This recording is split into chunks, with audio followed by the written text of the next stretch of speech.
मुद्दे यहाँ पर क्या सत्तार खान साहब, राष्ट्रीय मुद्दे ही यहाँ पर भी रहने वाले हैं, क्योंकि अगर पीएम मोदी का चेहरा है तो जाहिर सी बात है वो राष्ट्रीय मुद्दों पर ज्यादा फोकस करते हैं, स्थानीय मुद्दों पर भी करते हैं, लेकिन राष्ट्रीय मुद्दे उनके भाषण का प्रमुख हिस्सा होते हैं। फिर राम मंदिर है, फिर 370 है, उसके अलावा जो विकास की बातें वो गिनाते हैं वो अलग है, तो उन पर ही बात होगी। और जैसे विधानसभा में मैंने देखा कि पीएम के चेहरे पर वोट पड़े, उसी तरीके से होगा। देखिए, सबसे पहले तो मैं आपको बताना चाहता हूं कि ये चुनाव कोई नगर पालिका या विधानसभा का नहीं है। मुद्दा है देश किस तरीके से आगे बढ़े, देश कैसे बचे। जैसे अटल जी ने एक बार कहा था, सरकारें आएगी जाएगी, पार्टियां बनेगी बिगड़ेगी, ये देश रहना चाहिए, इस देश का संविधान जिंदा रहना चाहिए। आज की लड़ाई जो हो रही है पूरे हिंदुस्तान में, वो इस नाते नहीं है कि एक सरकार बननी है और एक एमपी बन जाएगा। और चूरू में भी ऐसे नहीं है कि एक एमपी बन जाएगा, एमपी तो ऑलरेडी हमारे पहले से ही था। ये जो चुनाव है, ये तीसरी बार मोदी जी को प्रधानमंत्री बना के पूरे विश्व में ये लोगों एक मैसेज देना चाहते हैं, वो चाहे हिंदू है या मुसलमान, कि हमारे को अफगानिस्तान जैसा माहौल नहीं चाहिए। जो आज ये नाली सड़कों की बात करते हैं कांग्रेस के लोग, अफगानिस्तान में क्या हुआ था, प्लेनों के ऊपर बैठ बैठ के भागना पड़ा था, क्या काम आए वो पैसे रुपये। ऐसी हालत इस हिंदुस्तान में, सबसे बड़ी सुरक्षा। हम आपस में हो सकते हैं, हिंदू मुसलमान आपस में कोई चुटमुट बात हो जाएगी, आपस में सेट लेंगे, लेकिन जब देश गुलामी की ओर बढ़ जाएगा, जैसे 70 साल तक रहा, क्या ऐसा कोई चाहता है? कभी नहीं चाहता। इस 10 साल में लोगों ने समझा है, इसमें हिंदू और मुसलमानों ने भी समझा है। मुसलमान भी अब कदम से कदम मिला के भारतीय जनता पार्टी के नीचे चल रहे। उसको पता है कि जब देश जिंदा रहेगा, अब देश का मान सम्मान रहेगा। आज विदेशों में हालत क्या है, आज किसी के जाके चर्चा करे कहां से, इंडिया से, अरे वहां तो मोदी जी है, क्या शानदार प्रधानमंत्री है। इस तरीके के हालात 70 साल में कहां थे सर? इसीलिए लोगों ने ये ठान ली है। यहाँ ये रोते फिर रहे मेरी टिकट कट गई, हो गया। अरे कहाँ छोटी बातों में फंसे हुए यार, आप कांग्रेस में क्यों बहुजन में चल जाओ रे। सबसे ज्यादा तो आपने नुकसान यहाँ के चूरू के मुसलमानों को किया। 12% मुसलमान आज सड़कों पे अपने आप को ठगा महसूस कर रहे हैं। अगर ये निर्दलीय तेरी हिम्मत थी तो, और कांग्रेस आ जाए, कोई मुसलमान आ जाता, तब तो हम समझते हैं वास्तव में कोई बात है। आज को हमें ही ठक्के और हमें से वोट मांग रहे, करे मुसलमान एक हो जाओ। क्यों भाई, मुसलमानों को पागल समझ रखा आप लोगों ने।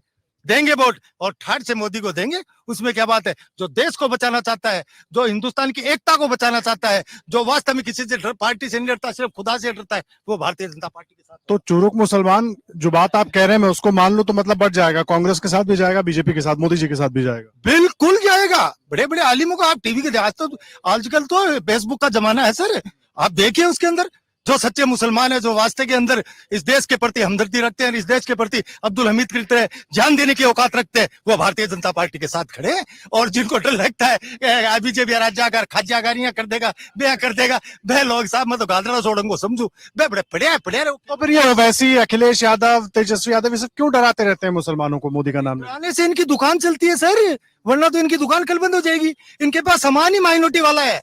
माइनॉरिटी की दुकान जिस ऐसी की तो छिटक गई, जिस दिन माइनॉरिटी पूरी छिटक गई तो ये है कहाँ।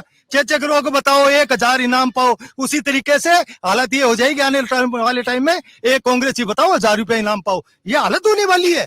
क्योंकि जिस तरीके का नेतृत्व देखो ना आप। सबसे बड़ी बात, आज किसको कहाँ तकलीफ है?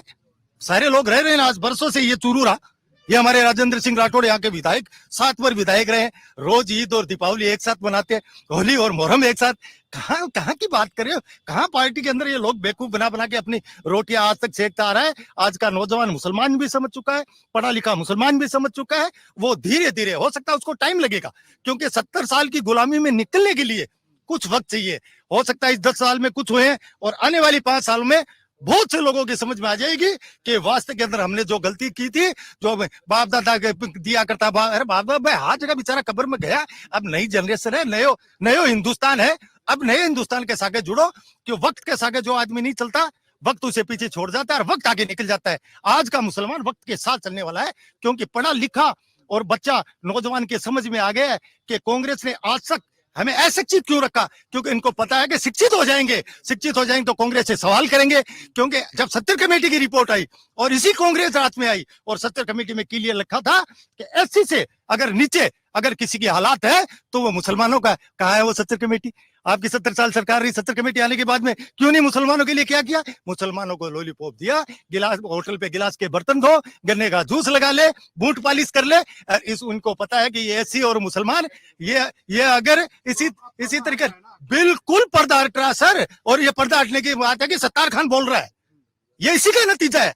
वरना बीजेपी वाले तो ढूंढते हैं कोई मुसलमान कहाँ है, लेकिन मुसलमानों को पता चल गया कि यार हम कहाँ घूमते इतने दिन। अब वो लाइन पे चल रहा है, इसीलिए सत्तार खान बोल रहा है। लेकिन बीजेपी ने कितने मुसलमानों को टिकट दिया है? मैं आपको ये कह रहा हूं कि राजस्थान में कांग्रेस के जो हाकमा है उन्होंने एक टिकट ये थी चूरू की ओनली, उसमें भी ये हमारे वाले को ला कर कह दिया, हमने जब उसको लात मार दी तो इन्होंने उसको पकड़ लिया कि भाई जी मान दे दो। तो कांग्रेस को तो मारो ना, कोई हाल है साहब। तो राजस्थान में कहाँ है टिकट?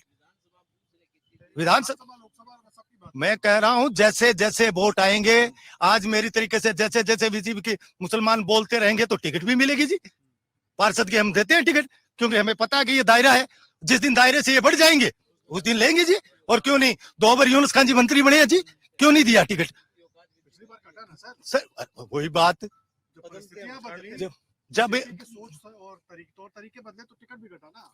जब कोई आदमी जैसे राहुल, तो गहलोत जी भाषण किया करते थे चुनाव में, जैसे राहुल कसवा ने यहाँ पार्टी से, मैं इसको गद्दारी मानता हूँ, इसको और क्या कहते हैं, अगर हाँ इसको गद्दारी मानता हूँ, उसी तरीके से कहीं कहीं पार्टी में ऊपर बैठे उनको जब लगता है कि ये सत्तार खान गड़बड़ कर रहा है, तो हमारे परिवार में क्या होता है सर, गड़बड़ वाला नहीं टिकता। आंके तो सोनिया गांधी कहते, राहुल जी कहते पड़े चोर है तो क्या आपनों के लिए, हमारा यहाँ को सिस्टम को नहीं अट्ठे सीधो सो सिस्टम है, जो बदमाशी करेगा, जो पार्टी के विपरीत जाएगा, उसको हम लात मारते थे सर, ये सीधा सा काम है बीजेपी में। अगर आप ये वीडियो YouTube पर देख रहे हैं तो हमारे चैनल को सब्सक्राइब करें और बेल आइकन को दबाना ना भूलें। अगर आप Facebook पर ये वीडियो देख रहे हैं तो हमारे पेज को लाइक करें।